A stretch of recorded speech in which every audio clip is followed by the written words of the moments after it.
Today's episode of The Bluff is sponsored by SitRep. SitRep is an Artorias open source intelligence app that provides the latest updates for over 180 countries and over 500 topics, allowing you to stay ahead and informed. Now available on Apple and Google. Thank you, SitRep, for sponsoring this episode.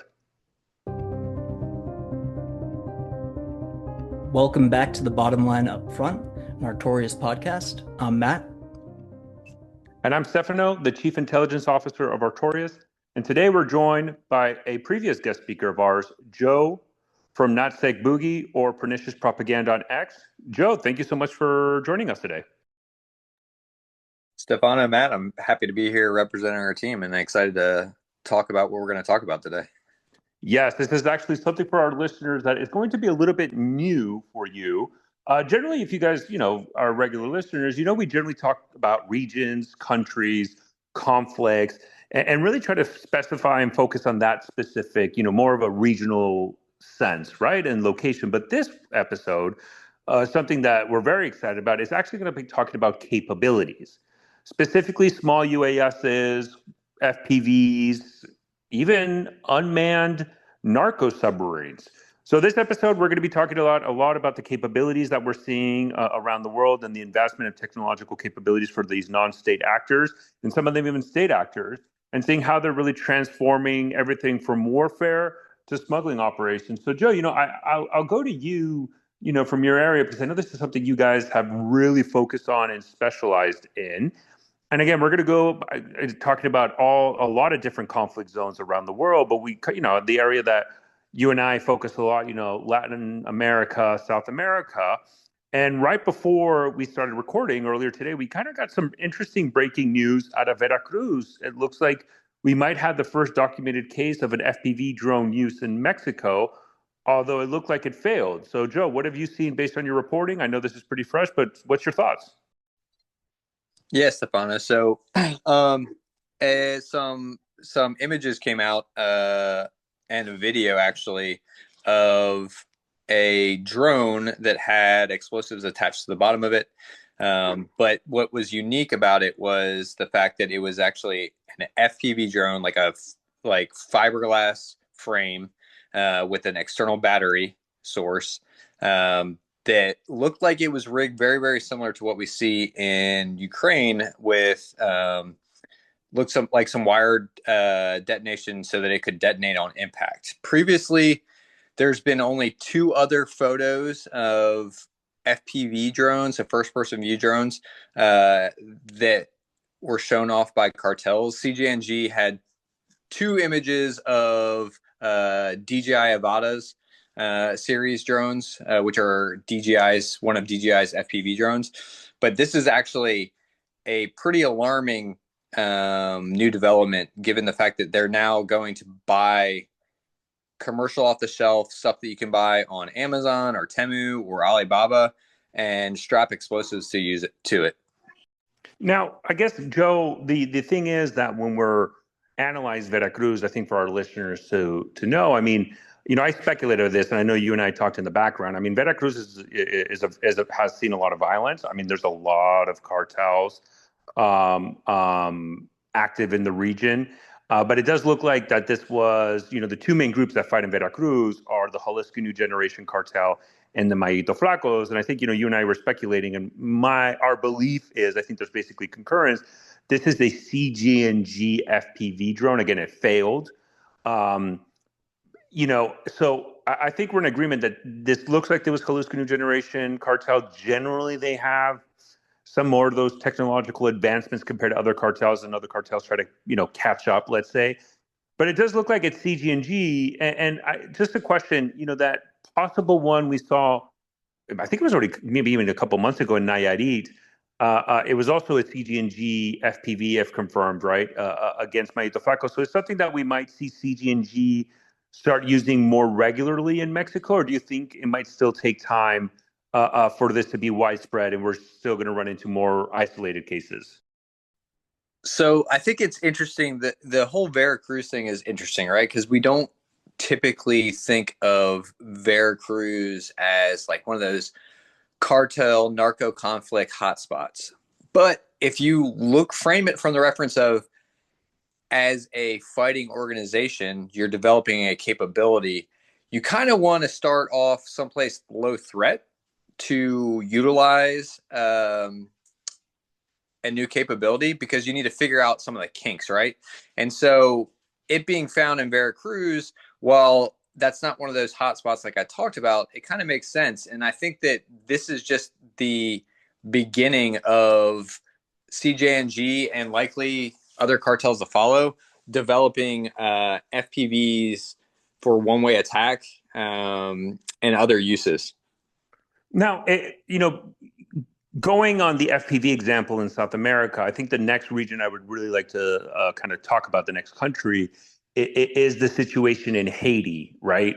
In Haiti, we're seeing an increased amount of FPV drones, but it looks like a kind of an interesting twist where it might be a private military corporation that is doing this, a PMC. So, Joe, what's kind of the overview that you've seen in Haiti, and more specifically, kind of these possible FPV use against Haitian gangs?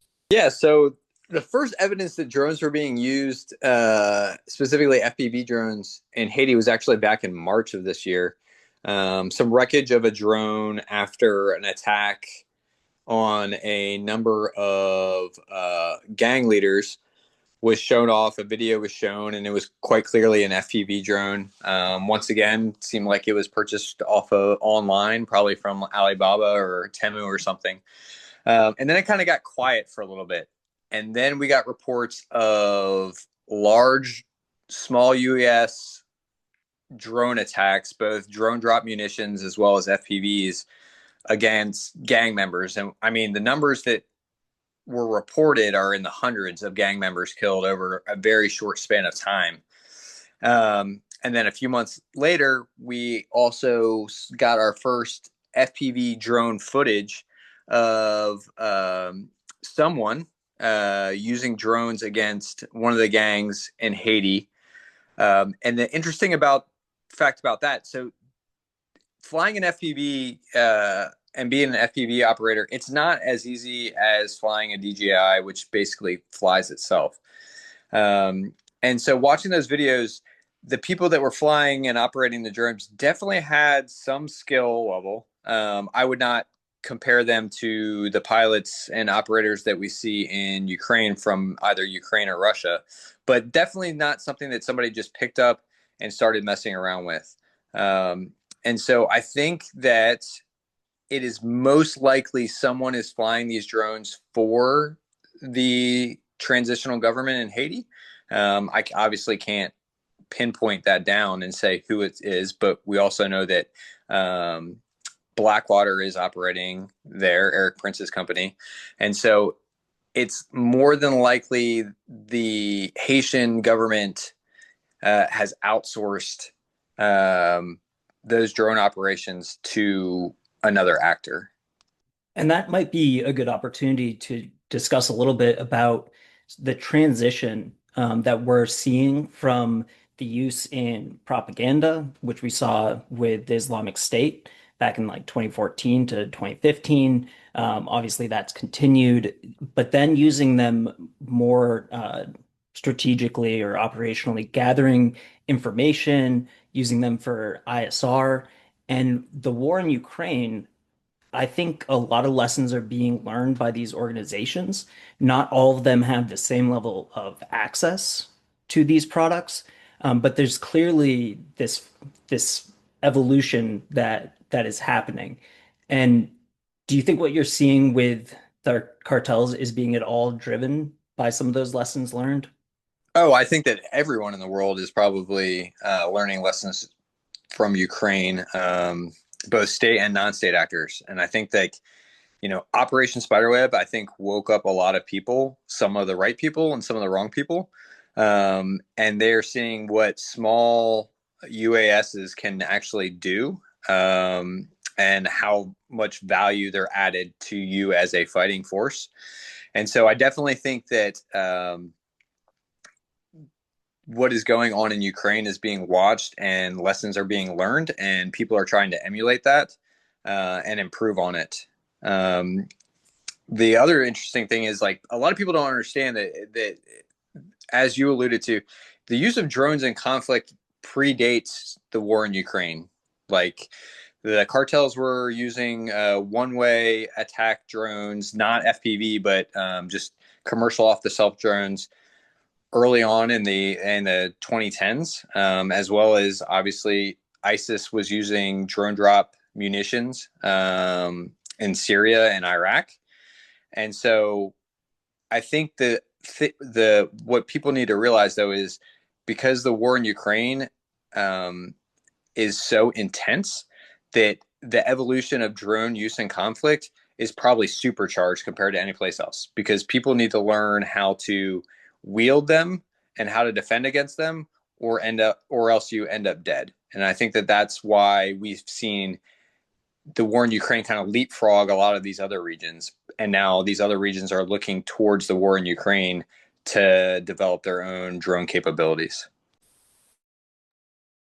Yeah, I think a real wake-up call for me was the attack on Camp Simba in Kenya, where Al-Shabaab used and coordinated its drones to gather intelligence prior to that attack, and that was a cross-border attack to strike Camp Simba, where a contractor ended up losing his life, and millions of dollars of equipment was also lost. And it's not a story that got a lot of attention, but for me, the use of drones to help coordinate that assault uh, was really a red flag.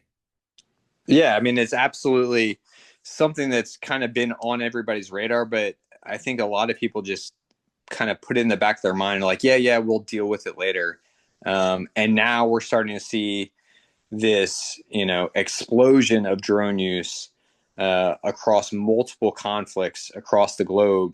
And I think that state actors in general are actually really far on their back foot, unless you're Russia or Ukraine. And I think it's going to take some time for them to kind of figure out how to deal with this problem and these issues that arise from drones being used. Yeah, I think actually, Matthew, another key example is recently we saw the Tuareg rebels in Mali use FPV drones against an Africa Corps convoy in northern Mali. And I mean, there's always been this speculation of how much, if any, support the Tuareg rebels received from Ukrainian special forces or intelligence agencies. But I mean, we saw that, and then I know, Joe, another perfect example. I mean, we know that we've seen Colombian mercenaries that used to fight on behalf of Ukraine going over to Mexico, specifically Michoacan. And there's always this kind of the speculation and rumor that were some of these advancement in drone uses that we've seen, or at least the increase of drone uses by certain cartels, for example, the United cartels, kind of tied into the arrival of these foreign mercenaries. I would highlight, I know we were talking to an account that really specialized in Ukraine. He was skeptical of that claim because he said that generally Colombians are not drone operators simply because of the language barrier, and so that's generally not a role that they assume. But we do know Colombians are sent to Mexico. They get hired by cartels to expand their training. But if you look at the Sahel and the Mexico example, I guess what we're kind of seeing, Joe, for you is this train the trainer type of thing, right? People applying lessons learned, state and non-state actors are applying lessons learned from one conflict and using that for their own kind of necessary conflicts and where they're at.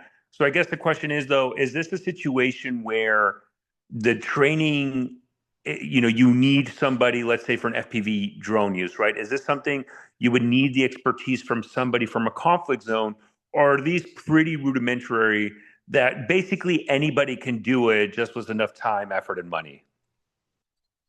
So let's talk about Mali first. So as far as the FLA using FPV drones against, Africa Corps and that convoy, what's interesting about it is the fact that there was a photo of one of the drone operators with his FPV goggles on, and the layout on his FPV goggles was actually kind of unique and is not something that the three of us, our team, would say that's something that somebody would just buy out right off the bat. So for us, I think that there probably was at least some support and at least sharing knowledge of setups for FPV drones.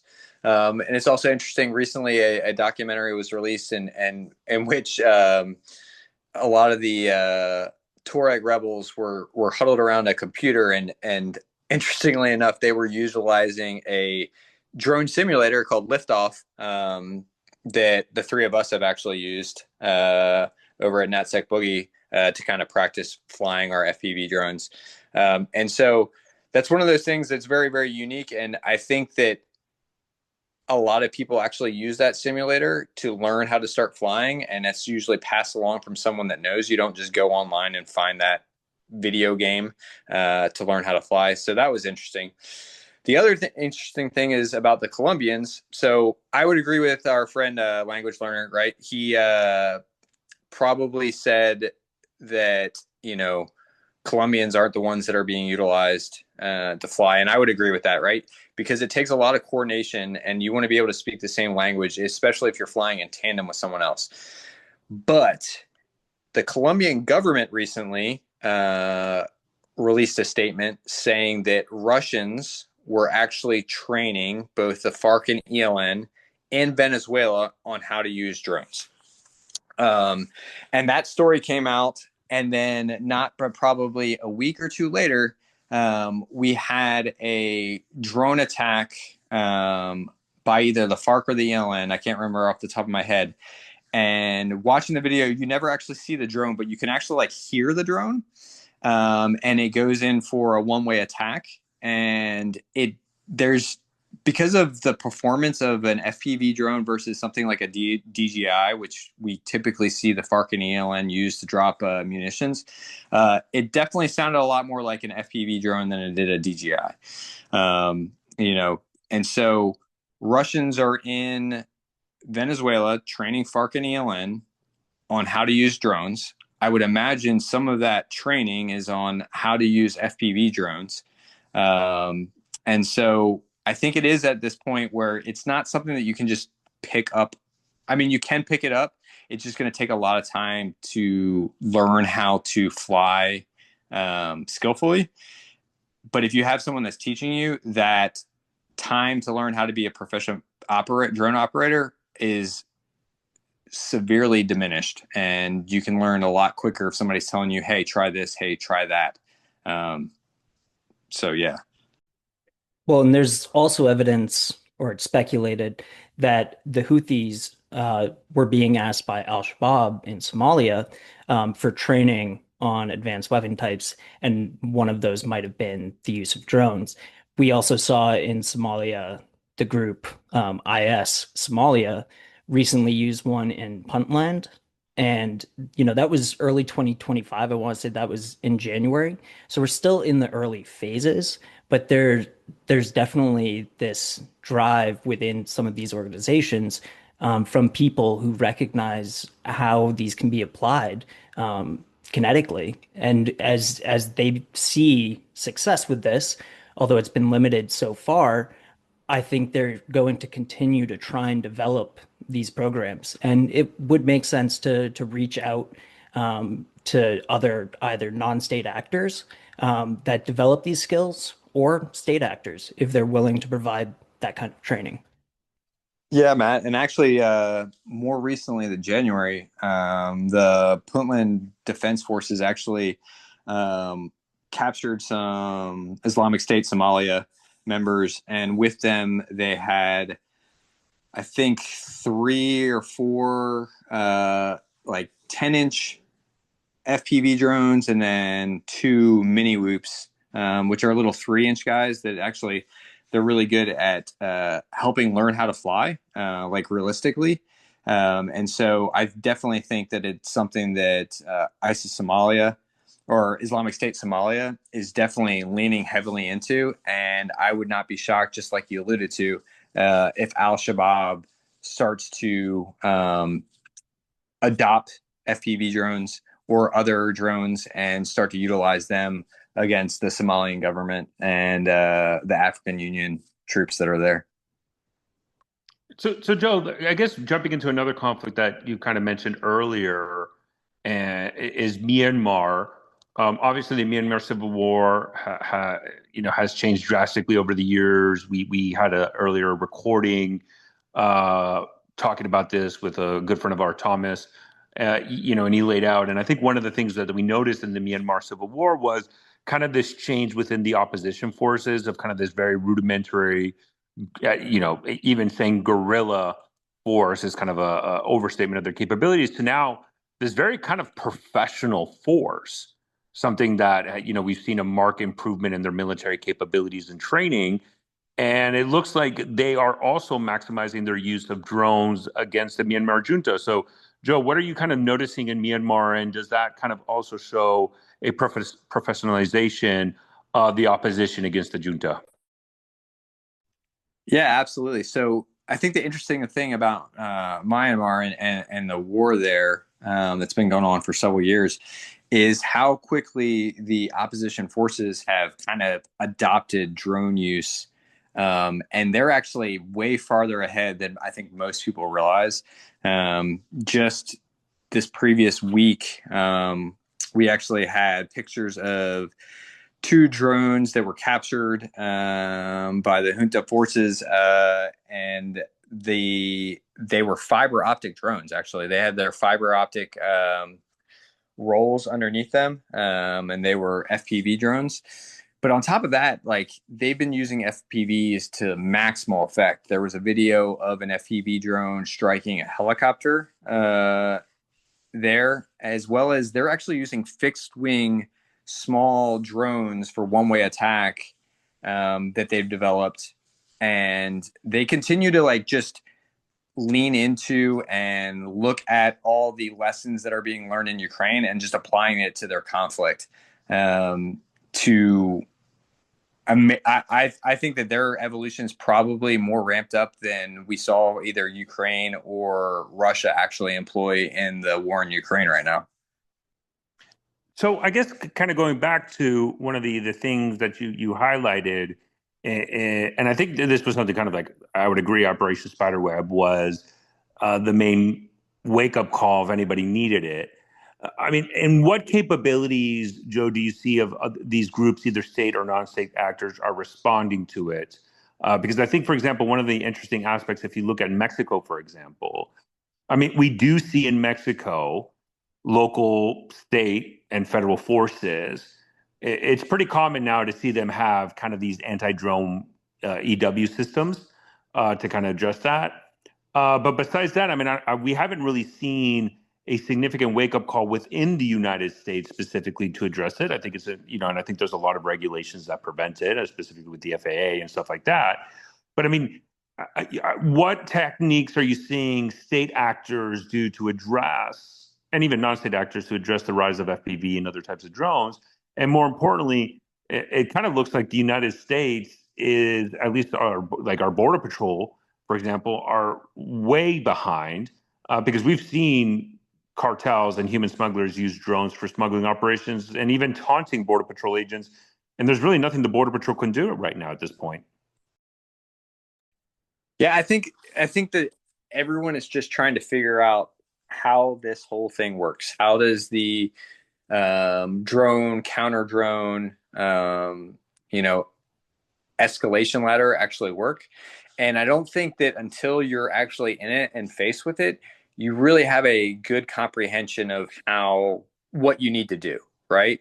You can learn all the lessons you want in the war in Ukraine from Russia and Ukraine, but that's an actual war where fighting is going on. In the U.S., you can't set up a jamming system all along the U.S. border to combat the drones that the cartels may be flying to, traffic drugs or traffic people, because you're just going to disrupt everybody's everyday life. And that's actually like the only way that you can actually defeat it really, really well.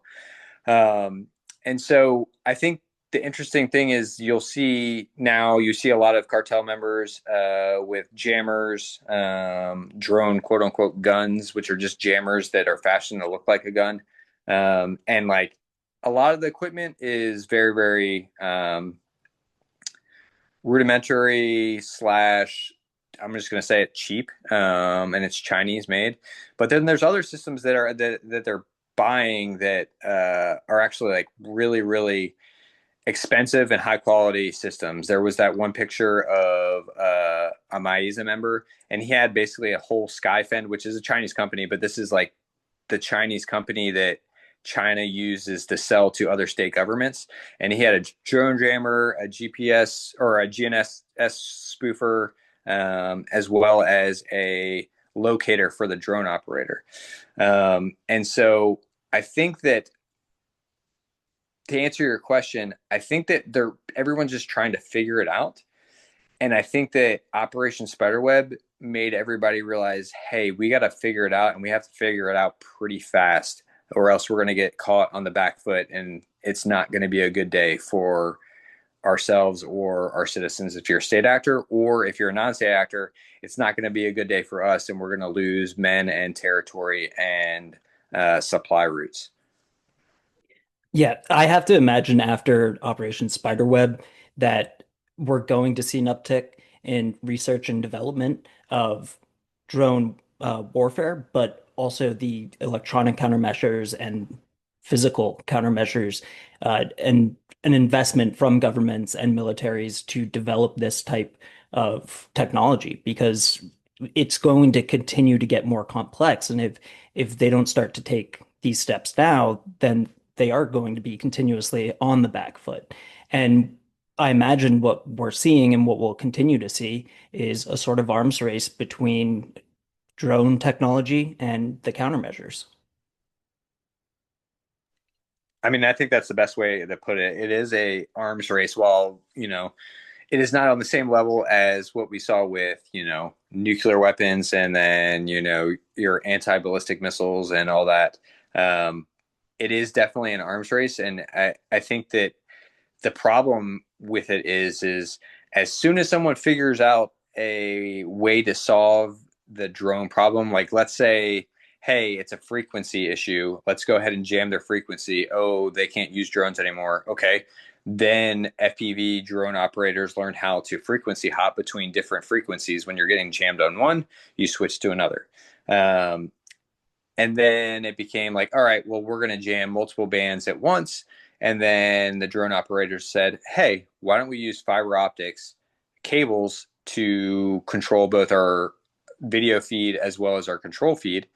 And people really haven't figured that out yet. Now it's, you're seeing netting built on full-on logistic roads in the war in Ukraine. And so it is definitely something that people are trying to be one step ahead of your enemy or whoever you're in conflict with. And I don't think it's ever going to really fully stop. And I think that evolution will just continue to bounce back and forth between those two.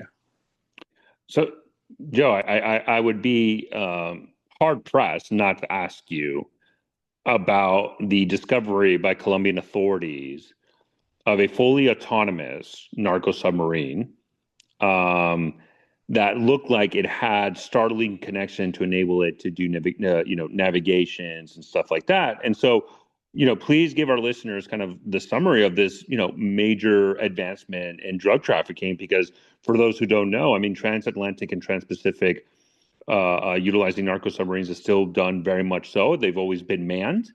I think what was it last week, for example, because of U.S. assistance, the Mexican Navy seized a narco submarine with close to 3.5 tons of cocaine.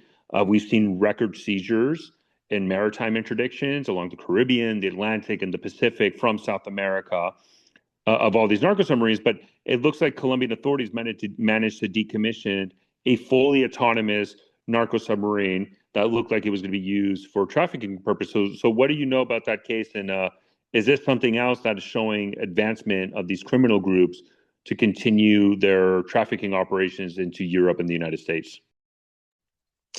Yeah, so that was actually like extremely interesting to find. I was actually on a X Space talking about drones in Latin America. And somebody asked the question of like, "Hey, are we seeing like submersibles being used?" I was like, "No, we haven't seen that yet." And then like a few days later, Colombian authorities captured a full-sized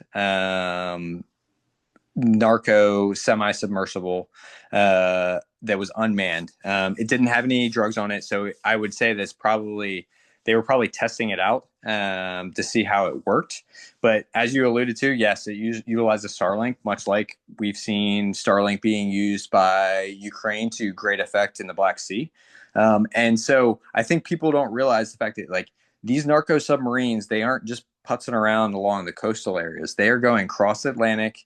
They are going from South America to North America, and they've previously been manned. I would imagine that both the Pacific Ocean along the coast, as well as the Gulf of America / Gulf of Mexico, there are a number of just narco submarines that are just on the bottom of the ocean floor, and but I think that this capability, if they can figure out how to actually do it and do it long distance, that it's going to be an extremely difficult thing for global authorities to deal with, because most of the time when these things are found, they're usually found because something went wrong with them, or there's something wrong with the people that are piloting them. And so if you take that human factor out, now you have a narco submarine / semi-submersible that is able to traverse the entire Atlantic Ocean and go from the hot points in, Colombia or Ecuador up to Europe or America and deliver their illicit goods. It's going to be extremely hard to stop, especially because they can do it at different sizes and in different scales. And one thing that these drug traffickers are good at is they're good at figuring out, hey, how much product do I need to push to make a profit, while factoring in how much product I'm going to lose because I either lose a narco sub or it gets caught. And so it's definitely something that's going to continue to worsen and develop, I think, as they continue to try to figure out how they now move to not just utilizing drones to move illicit cargo, but also utilizing, unmanned water vessels. No, I think the water vessel was a pivotal moment, right, in the capabilities jumps that we've seen. Clearly, these criminal organizations in South America are adapting, and I think you hit it really well, Joe, in this idea of removing the human factor, because that enables you to have a lot of capabilities. Like you can have a semi-submersible, and I know that's the technical term that people love to use. I still call them narco submarines. I know people blast me, but that's fine. These semi-submersibles, right? One of the key aspects is you can park a vessel outside, and let's say the Coast Guard is monitoring. You can lay down for days and even weeks on end because you don't have that human element, and then you could just stand there until the coast is clear and go in. And I think that is a fundamental change that's going to happen. I think Starlink utilizing that is a key component. We have seen. I mean, you alluded to Russia, Ukraine, but I mean, we've seen illicit actors use Starlink around the world. I mean, Joe, there's a plethora of pictures out there of Mexican cartel members using Starlink in very remote areas, and I think that is a capability. So I think people aren't understanding how such capabilities like Starlink enables a astronomical jump in technological developments for these criminal organizations and non-state actors to further their nefarious actions, right? I don't think that narco submarine would be able to operate without Starlink. That's the key component, enabling it to do navigations, et cetera. And then it might fundamentally transform. And now, again, with these narco submarines, et cetera, obviously you're going to have a lot more electronic footprint. So there is ways that maybe law enforcement's going to have to adjust to account for this, maybe relying significantly more on ELINT capabilities for these types of interdiction operations. So obviously it's a jump in technology, it's a jump in capabilities, but they're all vulnerabilities. And I think one of them would be the ELINT factor, the electronic signature, that is going to enable, law enforcement to interdict it, but there might have to be a change in how they approach it if we start seeing narco submarines become unmanned narco submarines become much more widespread use for trafficking operations. Yeah, and the thing is, it's these organizations that are on the cutting edge of the adaptation of this technology, and that gives them an advantage because they're the ones developing the technology and how it's going to be used. And so it becomes difficult, I think, for governments if they're not trying to stay ahead of this to develop doctrine or training programs uh, and distribute those through the armed forces or authorities that are trying to interdict these drug supplies. So that's where we will see that tit for tat, but you have to be engaged in the tit for tat and willing to learn from it. And that's what I'm hoping that we will start to see more attention on in the US and among our allies. Yeah, because I think the thing is that, once again, like I alluded to before, I don't think you really understand the gravity of the situation and the magnitude of what is going on unless you're actually in it and dealing with it every single day. Um, you know, People think that, like, oh, Europe's not Ukraine, or Europe's not the Middle East or Africa. Well, like, no, non-state actors are utilizing drones in Europe uh, currently. So there was a case of a Irish gang actually strapping some explosives to a commercial off-the-shelf drone and trying to fly it and take out a rival gang. Thankfully, it failed and it didn't hurt anybody. And then also in Spain, there was a drug bust in a pretty large home, but amongst the traffickers, there were FPV drones in there as well as controllers. So I think that people minimize how big of an issue and a threat it is, and I don't think that that's the right way to do it. People don't need to doom about it, but also the conversations need to be had, and it needs to be had now and quickly. And it's going to take not just national level governments trying to figure out this problem. The state and then local governments also need to be helping with the solution in whatever solution they find how to combat this capability.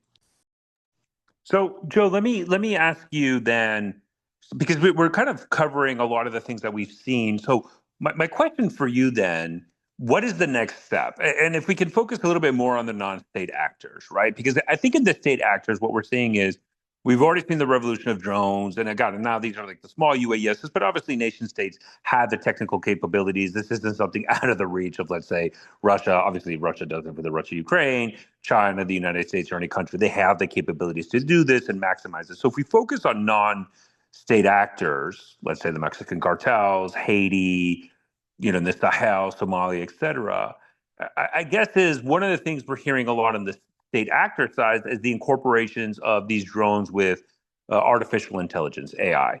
Is that something that is within the realm of possibilities that we start seeing non-state actors use with the expansive use of AI? Or is that still something that is a long way off, and that the incorporation of AI for these types of offensive operations with drones is still mitigated and relegated to state actors? What do you think? Do you think AI, I mean, let me ask you bluntly, do you think CGNG is going to have the capability to do drone swarming attacks with AI, or is that well away from their capabilities? I think it depends on the actor, to be honest with you. So, like, CGNG, I don't see a very good use case for them to go full on using AI and like unmanned, like utilizing like Pilot, which is a Pilot mission planner or something like that. Now, that being said, CGNG also has the money that if they want to do that, they absolutely will.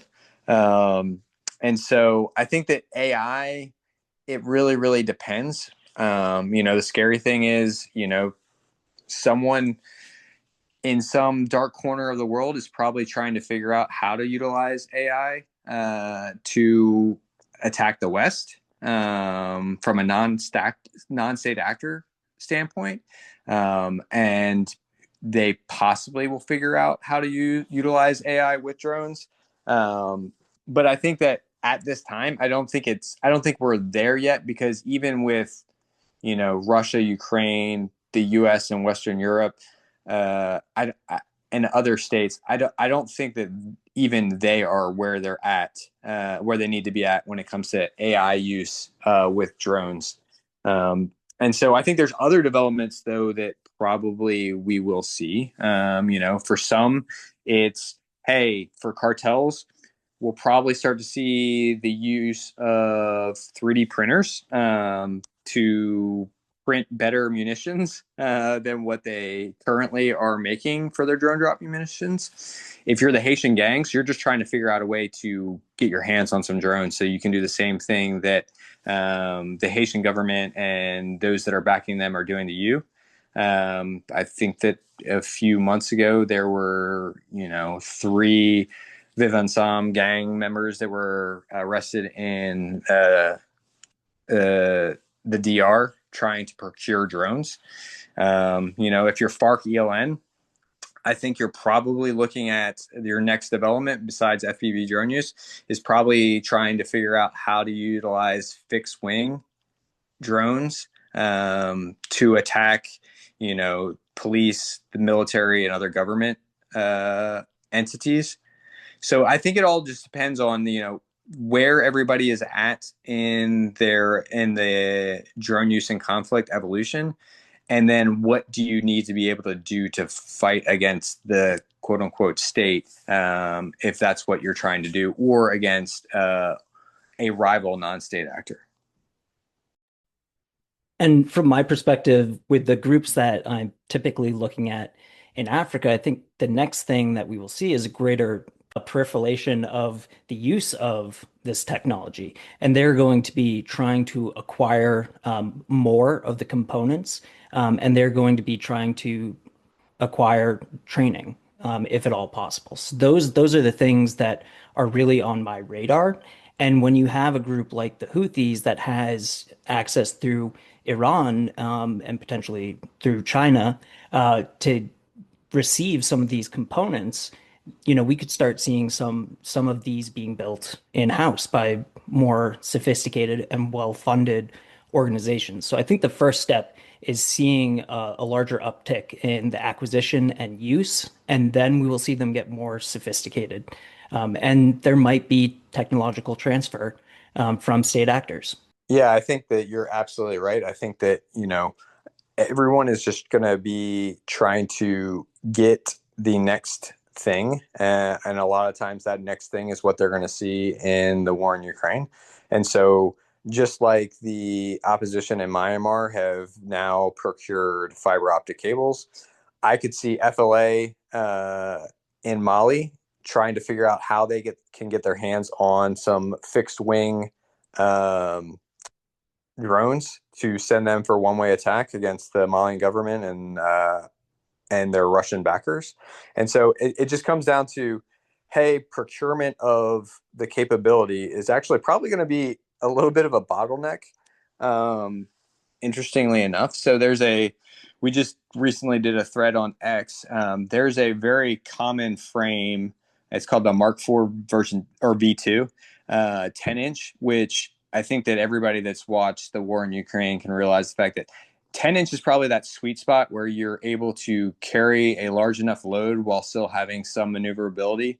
But that particular design of frame that, once again, you can purchase online, whether it's, just the frame itself or parts kits or a complete drone ready to fly, have cropped up all across the globe. So from Myanmar to Syria to Ukraine, that particular design of frame has being used. And you'll actually see, it's pretty interesting that from our research, like you'll see it actually be out of stock in a lot of places. And so I think there will be some sort of bottleneck because the number one global supplier of drone parts is China, and probably will remain China for the foreseeable future, at least on the lower end drones. Now, Joe, I think I think what this episode, and this is why I was very excited to talk about, it highlights a capability that transcends regional conflicts, right? And it's kind of I think the outcome of, let's say, of globalization, that term that's been used for decades now. I mean, I think this is a clear example of it from a warfare perspective, where various groups are able to almost concurrently advance together in what used to be a nascent capability to now much more robust in what it is now and what we're seeing in 2025 going into, let's say, the rest of the remainder of the decade. And I think this is a key aspect, right? That, a lot of these groups do not require, let's say, actual physical training. Let's say, I know you highlighted some of the examples, but even just all the online material is enough to kind of train anybody to do it. And I think one of the aspects that we're going to have to consider for the future is a drone used by a lone actor. I think let's not forget there was an assassination attempt against President Nicolas Maduro by disgruntled members of the Venezuelan military, which was and they wanted to utilize a drone to conduct this assassination attempt. And I think it's not that far out of the possibility that in the near future, one of the aspects of a lone wolf attack, inspired whatever political ideology, let's say ISIS, for example, might use drones instead of the other capabilities that we've seen before, also to kind of highlight that terror aspect, right? And so, I mean, I think this is an important conversation. I think it was very needed, and I'm glad we focused on a capability. But before we, conclude this episode, Joe, I just want to give you some opportunity to share your kind of your final thoughts, and more importantly, your key findings overall in this FPV drone use, because it does look like this is something that might give non-state actors something to try to equalize, let's say, state actors. Yeah, absolutely. And I think you're 100% correct, Stefano, in the fact that it doesn't need to necessarily be a group, whether that's a criminal organization, a terrorist organization. It could just be someone that is just not having a good day and they decide to do something really terrible, and they can do it with these drones that are something that you can just go online and purchase right now. And it's definitely something that, once again, that, governments need to start working on figuring out ways to defeat this capability. And hopefully they do before something tragic happens. I think that one of the key things that governments can do, and nobody likes this, but I don't think you're ever going to be able to figure out, where is this, find out who bought this Mark IV V2, drone, FPV drone and everything. But some of the other things that probably are a little bit easier to kind of pinpoint on is probably things like the controllers, and then as well as FPV goggles. And so, nobody likes regulation at all. And, the three of us don't either, but it may be something that they look into, keeping tabs on who's purchasing those things. I think that a lot of people will probably be pretty irate about that, but that's one of the ways I could see governments actually looking into helping stop, or keep tabs on somebody that may have that capability. Particularly for what we work on, with the news that broke just before we got on this podcast, we'll be interested to see, how the development of FPV drone use continues with Mexican cartels, both against the state as well as rival cartels.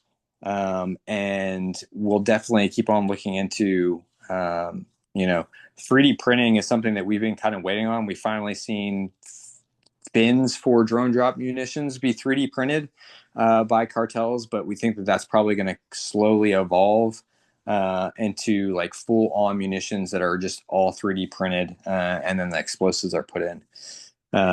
And so, and I think that we're probably just waiting to see verifiable evidence in Colombia of FARC and ELN utilizing FPV drones either against each other or against the Colombian government. But I really want to thank both you and Matt for having me on. This is something that, our team over at NatSecBoogie is super passionate about. And so I'm happy to be here representing them. And it was a great conversation to have with both of you. And thank you so much for joining us, Joe. We're definitely going to keep an eye on this as it evolves, and we've all seen the difficulties that major nations and militaries can have with asymmetric warfare. So, as we continue to see this deployed and we continue to see the countermeasures develop, I'm sure this is something that we will revisit on a later date. But for now, this has been the bottom line up front, and we will talk to you next week.